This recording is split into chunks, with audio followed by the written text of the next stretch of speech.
Buenos dias. Indudablemente un placer. I am Jared Johnson, the Jared J. Joining me today is Talmadge Rodger Varnado III. Say it in Spanish. Está completo, mi hombre. Talmadge Rodger Varnado el tres. Oh, y'all can't see Chris Black's reaction, but he may have never heard me speak a word of Spanish before. I'm not fluent. I can speak a little bit. We're just getting used to you in English. Right. Y'all still trying to keep up with how I speak in English. So because I'm not fluent, we'll go ahead and do the rest of the episode in English. That way at least these guys know what I'm saying. So we're gonna. That wouldn't be different from when you spoke. Honestly, in I was English. about to say, but it's any different from just how I speak in English. So I used to work with a lot of Hispanic guys, and I would just say real abstract stuff just to get a reaction from them. And one of the guys I spoke with that was bilingual said, "You do that in both languages." He was like, "What do you mean?" I was about to say He's like, the "What do same. you mean you do that in Spanish?" I You wanted do it in you. I English wanted you to too." finish telling your story, so I didn't say anything. But if you hadn't have said that, I was going to Yeah. say the same thing. He literally said, one of the ladies I used to work with at one of my Chick-fil-A's told me one time, she said, "Senor, everything you say is something I've never heard before." English or Spanish. She said English or Spanish. Oh, Everything funny. you say is something I've never heard before. So that actually was not the topic for the day. It can but be. Want to change the topic? Hey, a topic within a topic is sort of the specialty here. So maybe we'll get back to that or just sprinkle it in as we go. But we could also talk about who Talmadge and I consider our top 5 coaches in NBA history, and that is the National Basketball Association. Like always, I do not know Talmadge's list. He does not know mine. I presume there will be some overlap, but the interesting thing is always the order that we have them in. These lists are always extremely challenging. We'll give our reasons as we go. This was very tough for me, especially ranking some of these guys in the particular order. So, Talmadge, why don't you kick us off with your number 5 coach in NBA history? All right, and don't forget, when we get to the end, I'll give my honorable mentions, because as you mentioned, it was quite the challenge. Very difficult. Not as hard as I thought. NFL was harder. Yeah, for this me, was harder. yeah, NFL. You haven't seen that one yet, but we did the NFL as well. That one was a little harder for me, but still, we need to mention some honorable mentions, because I don't want people out there yelling and screaming, "How could he have forgotten?" It's only 5 on the list. So. Right, we're talking about only 5 guys here. But my number 5 is someone who has coached at the college level very successfully, the pro level very successfully, finally does have the pro championship, also has the college championship, is known for turning programs around, taking a really, really bad team and making them pretty good really quickly. A bit underrated, but Larry Brown. Larry Brown. I graduated high school with a guy named Larry Brown, but not the same person. I'm hoping not. You'd be a lot older. Yeah, a little bit of an age difference. Because Larry's in his 80s now. In fact, I don't know if he still is, but as of a couple of years ago, he was an assistant coach on Penny Hardaway's staff at Memphis. No kidding. Yeah. Wow. I'm not sure he still is. I did not know that. About 2 years ago, he was. But yeah, won a championship with the Pistons, won a championship with the Kansas Jayhawks, has coached what? The Brooklyn Nets, the New Jersey Nets, the Denver Nuggets. I'm trying to think. The Philadelphia 76ers, the Detroit Pistons. Just known. And succeeded everywhere he went. Yeah, everywhere he went, he won. Developed players, turned teams around. Every single place he went, he won. So, yeah, that's my number 5. Okay. At my number 5, I have Don Nelson. And actually, let me, real quick, I said this in the top 5 NFL coaches episode, but I'll say some of what my criteria is. When you hear us talk about players, I say I don't care how many championships they have, because that's a team accomplishment. When we're talking about coaches, what I look at, longevity, what their total wins or winning percentage, and number of championships. To me, those are really the main measuring sticks, because if you win a championship, the coach is responsible for everything that goes on in the game. Now, they can't do it without the right players. We kind of all know that, and we'll probably talk about that some as we go. But those are kind of my criteria. So number 5, I do have Don Nelson. I would not argue too much if someone had him ranked higher. In fact, Talmadge might have him ranked higher. We'll find out as we go. but he did coach for 32 seasons. Regular season record 1,335 wins and 1,063 losses. Winning percentage 557. NBA Coach of the Year 3 different times. Basketball Hall of Fame class of 2012. He does have the most regular season victories in NBA history, surpassing Lenny Wilkins in 2010. Let's see, second all time in seasons coached and regular season games coached. NBA Coach of the Year 3 different times, a record that he shares with two guys whose names might be mentioned later, so I'll hold off on that. Don Nelson also won at least 300 games with 3 different franchises. Milwaukee Bucks, Golden State Warriors, and Dallas Mavericks. 13 seasons with 50 or more wins, including 2 with 60 wins. Coached the All-Star game twice. With all that being said, some of you might be going, well, why in the world is he your number 5? What was the one glaring thing that was left out of that? No championship. No championship. No championship. I respect the guy tremendously. He's got the record for career wins. 300 games with 3 different franchises. Coach of the Year 3 times. That's why he's on my list. The reason he's not higher than number 5, 0 championships. So Talmadge, who's your number 4? I will say this, and I don't want to give too much away. He's not on my top 5 list, but I do have some positive things to say about him, so we'll get to that later. Okay. But my number 4 is Greg Popovich. Oh. Obviously. Some of you might have expected his name to be mentioned today. Of course. Obviously, he's going through a severe illness now, so let's hope that he has a speedy recovery. Yes. He's got some challenges ahead. But don't have to go into a lot of detail about him because he's still coaching. Again, not counting this year. But multiple he's still active. Yeah. Yes. Multiple championships. He's proven he can build teams, too, because he was the general manager first or president. I can't remember if he was president or general manager. I think it was president, but either way, but the team over, had instant success, had some luck fall his way. You always have to have some luck fall your way. But they drafted well with the Manu Ginobilis and the Tony Parkers. Tim Duncan kind of fell in their lap because of an injury to David Robinson. Yeah. But you still have to take advantage of it. You still have to coach it. Obviously, a disciplinarian that can teach the game.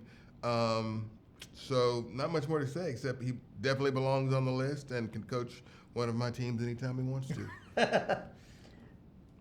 I do not disagree. At my number 4, I have Pat Riley, coached for 24 seasons. Regular season record 1,210 victories, 694 losses, 636 percentage. NBA Coach of the Year 3 times, so he's one of the other 2 with Don Nelson. Coached his team to 5 championships.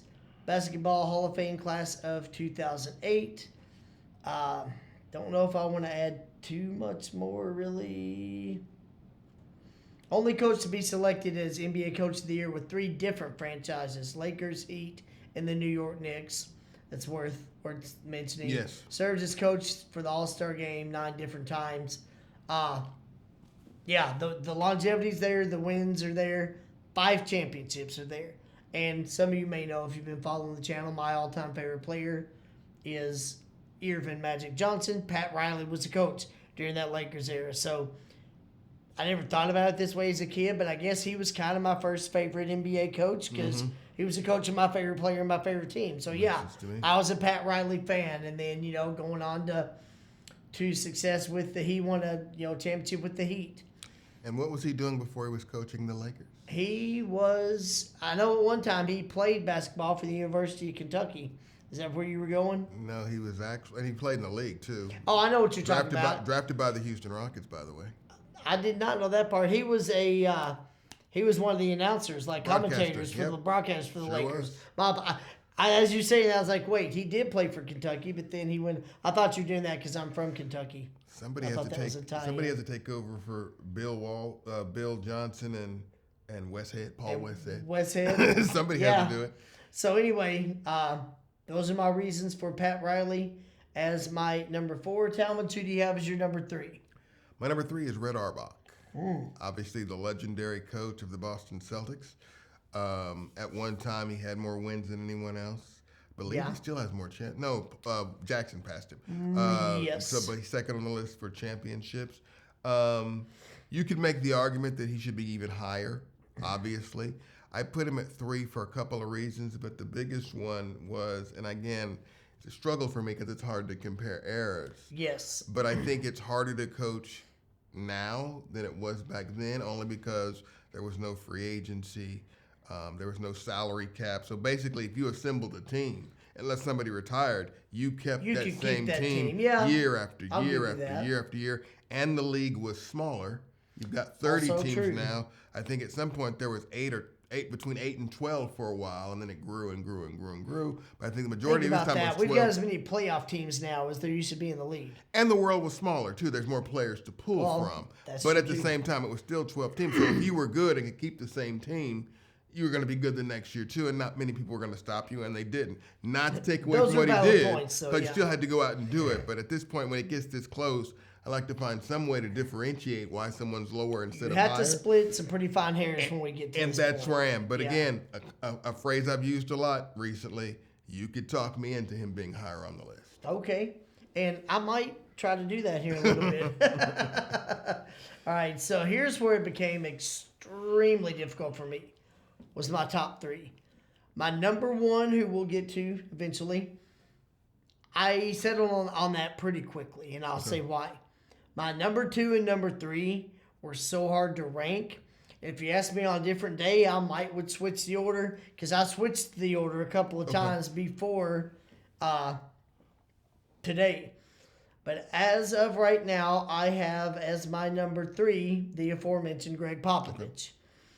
Currently, he has coached 26 seasons. Keep in mind he's active, but I'm going to tell you his numbers as of when I prepared for this episode. Regular season record, 1,330 wins, 687 losses, winning percentage of .661. Coach of the year 3 times, so he's the other one with Pat Riley and Don Nelson. 5 championships thus far with the Spurs.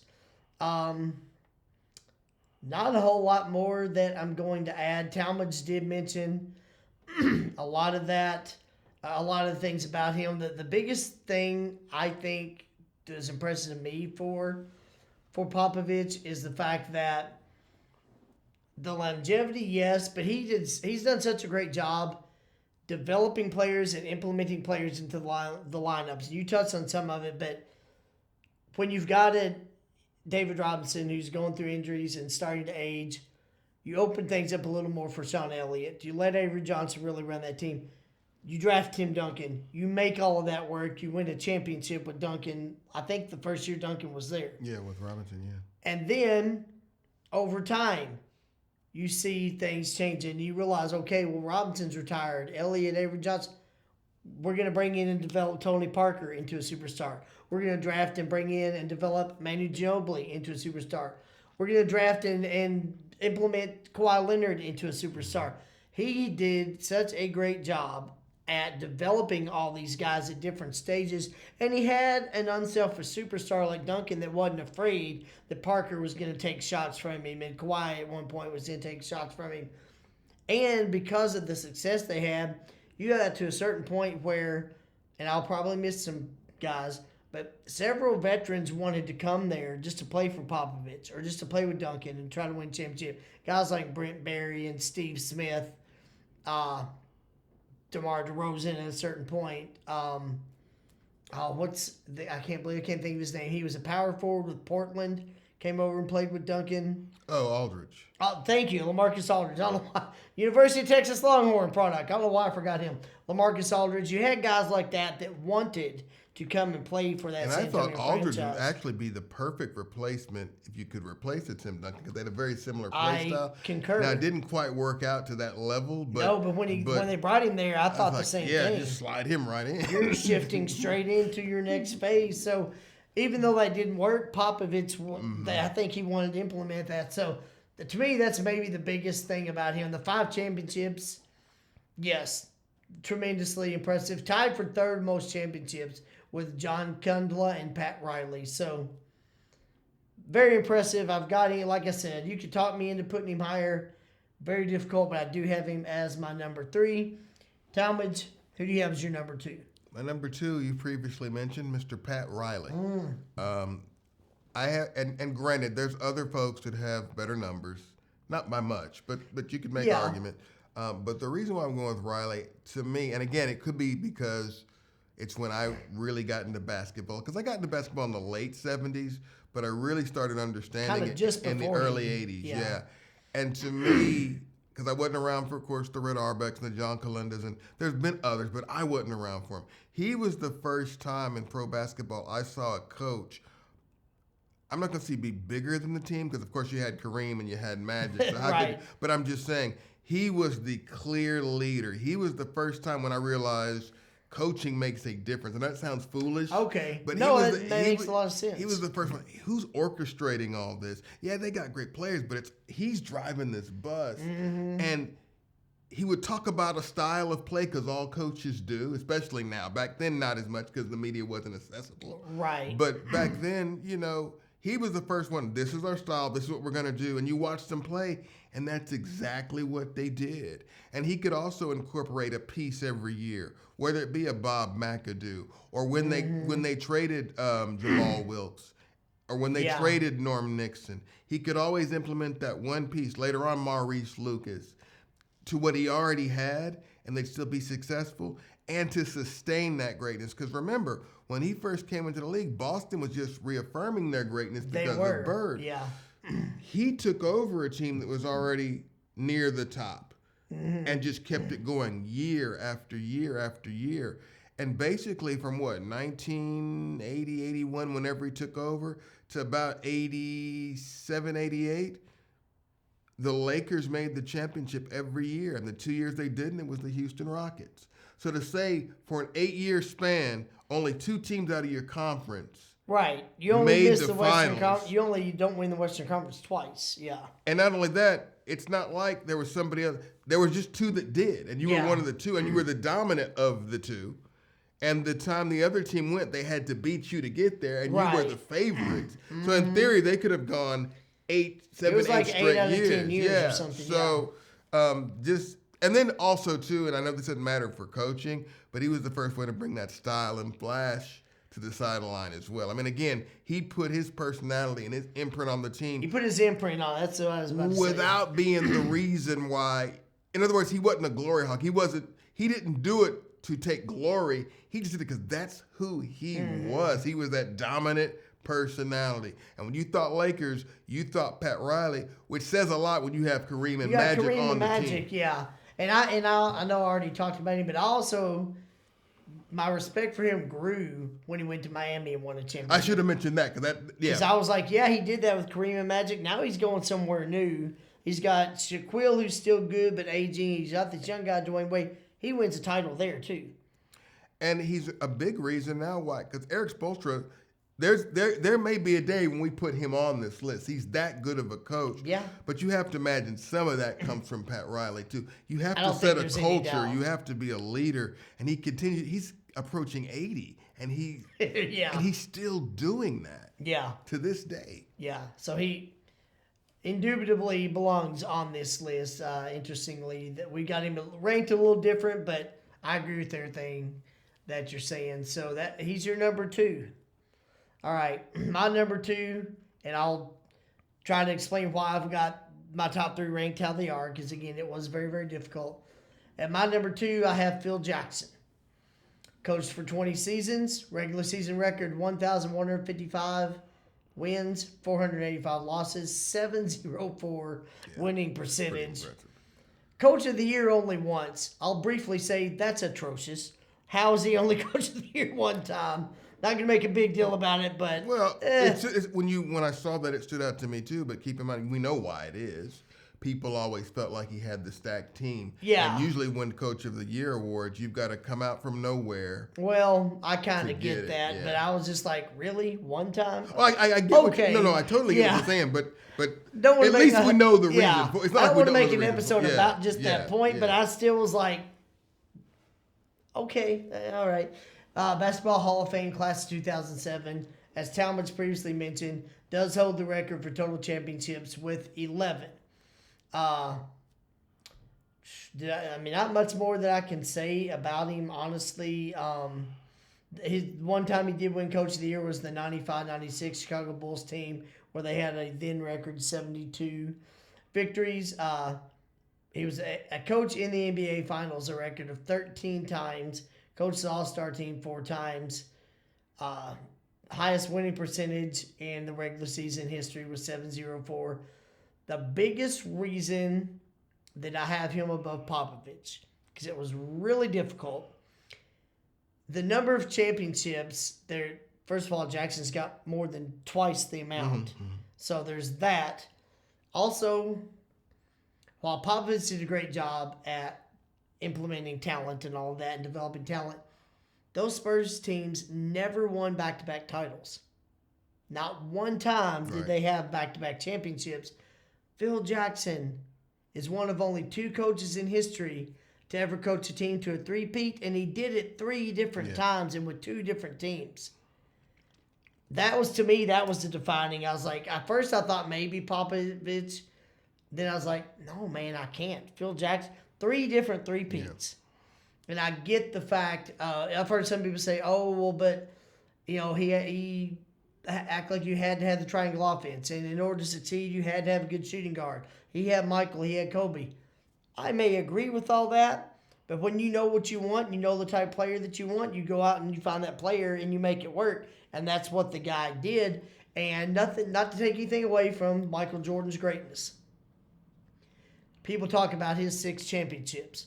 And you've heard me say this, and agree or disagree, anyone in the audience, I have often said Michael might not have ever won a title without Phil Jackson. I won't say definitively, but he might not ever have. Because when you make it to the finals, the teams are usually, they're both good enough to be there. If you get out coached, that's it. That's the series. And they won 6 times. And he goes to the Lakers and then wins 3 more straight with a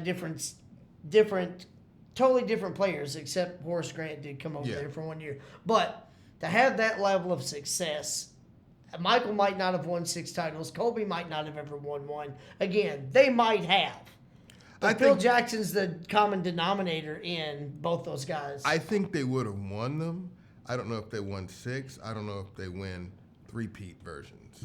But it's hard to convince me that they wouldn't have won championships. I just don't know if they would have won at that level. Yeah, well, and I can even go with that. I say they might not have won any, and I'll say that as a theory.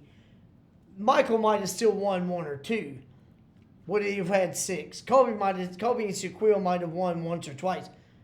Would the Lakers have beaten Sacramento all those years in some of those tough series without Phil Jackson? I don't know. Would Kobe have won another one with Andrew Bynum and Gasol without Phil Jackson?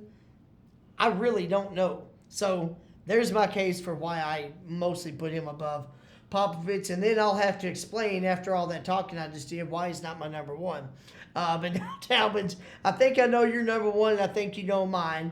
But you mentioned Don Nelson was hard to leave off for you. Who are some other guys that were tough for you not to Hard mention? for me to leave off. Lenny Wilkins. Oh, yes. Because he was the all-time win leader at one point, and had a successful career, won a championship with the Seattle Supersonics. Chuck Daly, obviously, coached the Dream Team, won 2 titles with the Pistons. Don Nelson, as we mentioned. Don Nelson was probably the hardest for me to leave off just because I thought he was more innovative than any coach that we've mentioned, or at least most of them. And I didn't mention that, but you're right, yeah. The first to bring the point forward into the game. We had never heard that term. That wasn't even the term, yeah. And he gets, he makes that a part of his offense through players like Marcus Johnson and Sidney Moncrief, although Sidney was more of a 2.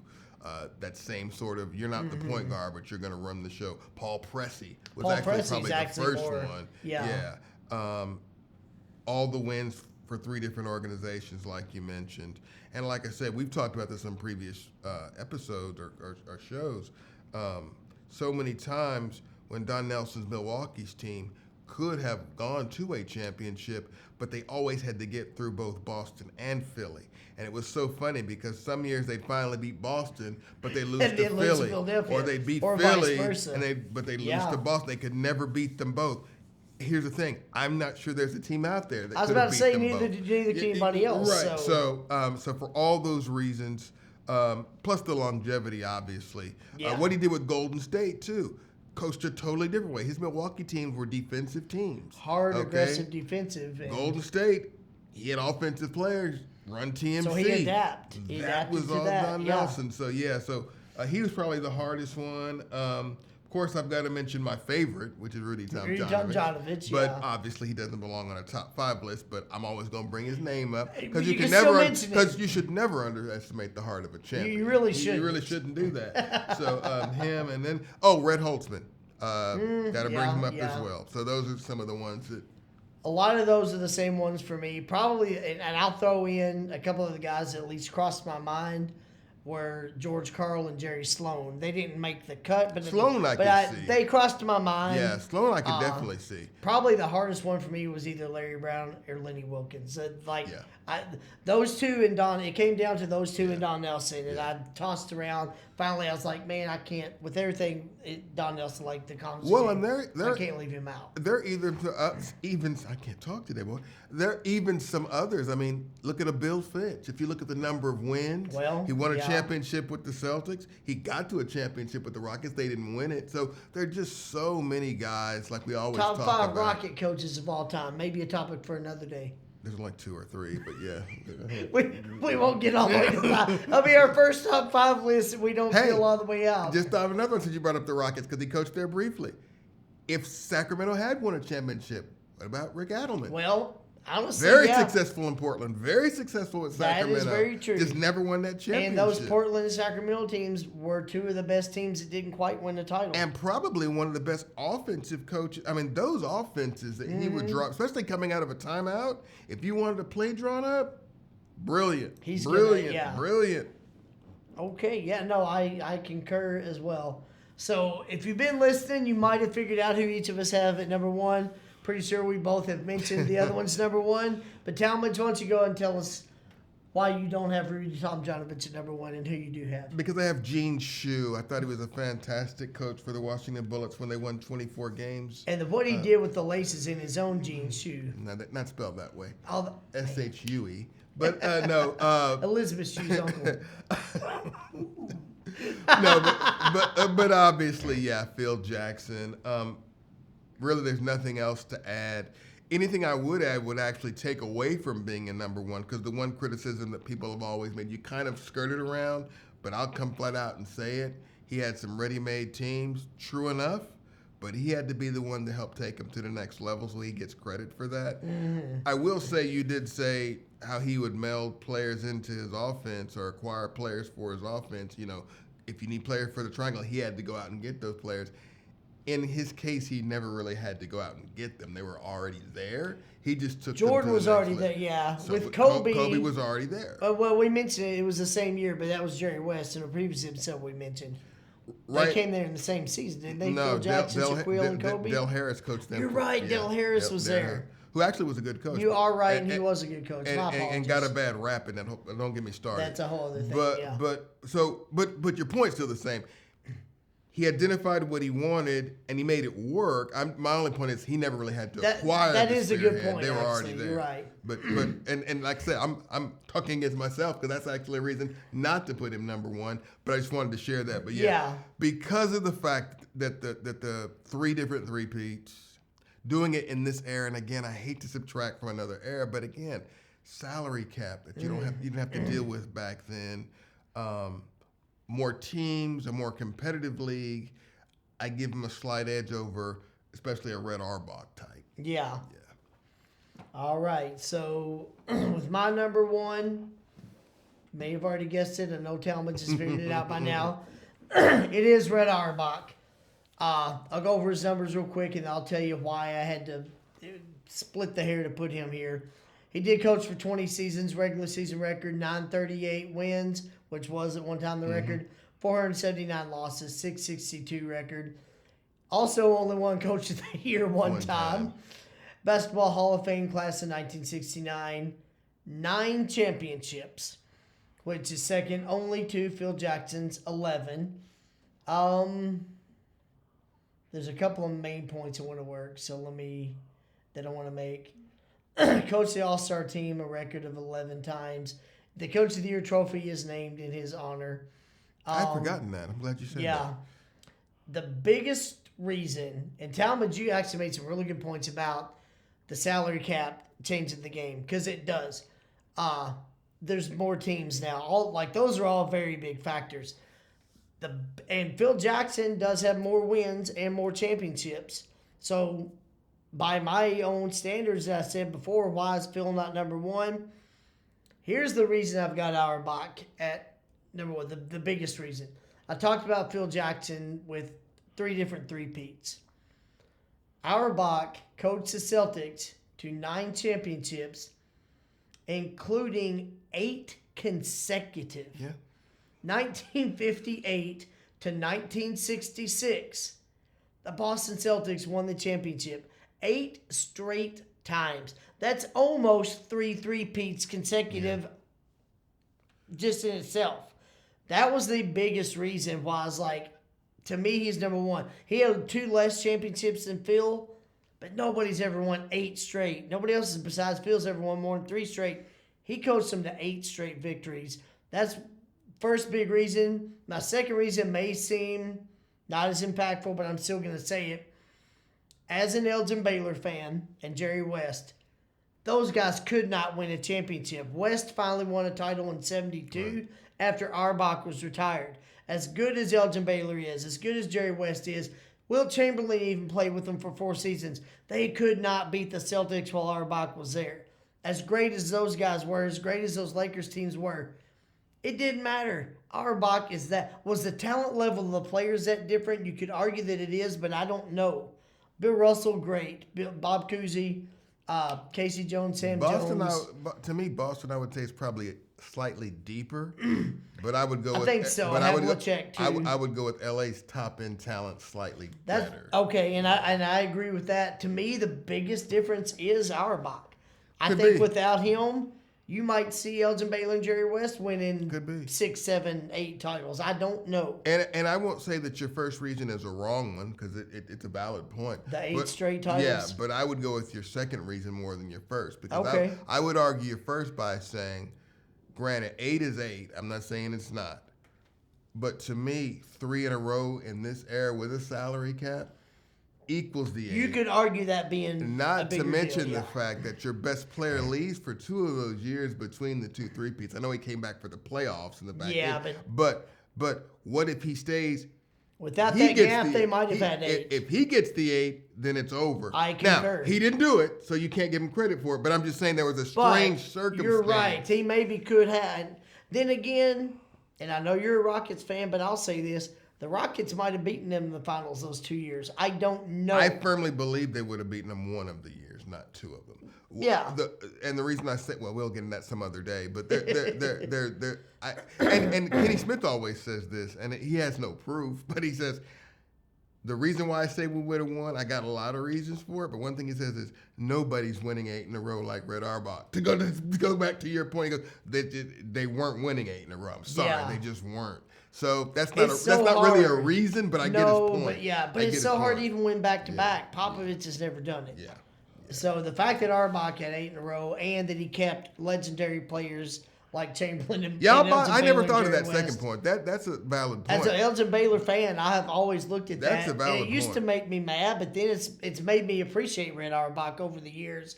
And what I'm about to say also is not because of his coaching style, but I'll just say it. He also was the first guy that really wanted black players on his team, and he was a Caucasian coach. And that was a big deal. Sadly, and all again, there were Caucasian coaches.